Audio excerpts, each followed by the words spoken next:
ராமநாதபுரம் கீழக்கரை சாலையில் railway gate மூடப்படும் போது ராமேஸ்வரம் சாலையில் பழைய பேருந்து நிலையம் வரை போக்குவரத்து நெரிசல் ஏற்படுகிறது.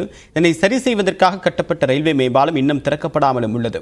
இது குறித்த கூடுதல் தகவலை நம்முடைய செய்தியாளர் வீரகுமரன், ஏன் இன்னும் புதிதாக கட்டப்பட்ட பாலம் திறக்கப்படல?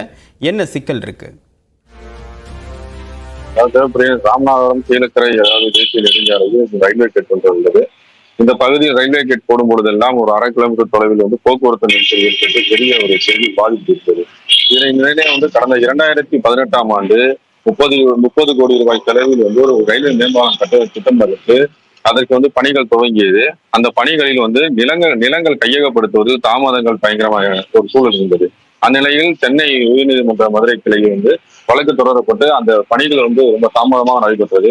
பின்னர் அதிகாரிகள் பேச்சுவார்த்தை நடத்திய பிறகு அந்த பிரச்சனை சரி செய்யப்பட்டு தற்போது பால பணிகள் கடந்த 6 ஆண்டுகளுக்கு பிறகு பணிகள் முடிவடைந்து தற்போது 2 மாதங்கள் ஆகியும் இந்த பாலம் திறக்கப்படாமல் இருக்கிறது. இதனால் பொதுமக்கள் 3 கிலோமீட்டர் செல்லக்கூடிய ஒரு பாதையில் சுமார் 8 கிலோமீட்டர் சுற்றி செல்லக்கூடிய ஒரு அவலநிலைக்கு தள்ளப்படுகின்றன. இதனால் நேரமும் விரயமாகிறது. பெட்ரோல் மற்றும் டீசல் செலவுகள் அதிகமா இருப்பதாக வாகன ஓட்டிகள் தெரிவிக்கின்றனர்.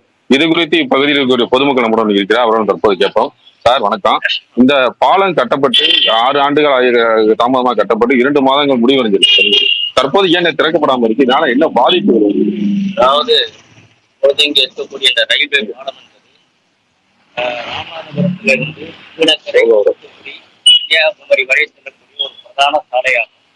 எனவே இங்கு செல்லக்கூடிய இந்த பேருந்துகள் எல்லாம் ரயில்வே வழித்தடத்தை தாண்டி செல்வதால் போக்குவரத்து நெரிசல் ஏற்பட்டது. எனவே இந்த நகரசாலை பொதுமக்கள் கீழக்கரை சார்ந்த சுற்று வட்டார மக்கள் எல்லாம் ரயில்வே மேம்பாலம் வேண்டும் என்று பல ஆண்டுகளாக. உங்களுடைய விரிவான தகவலுக்கு நன்றி வீரகுமரன்.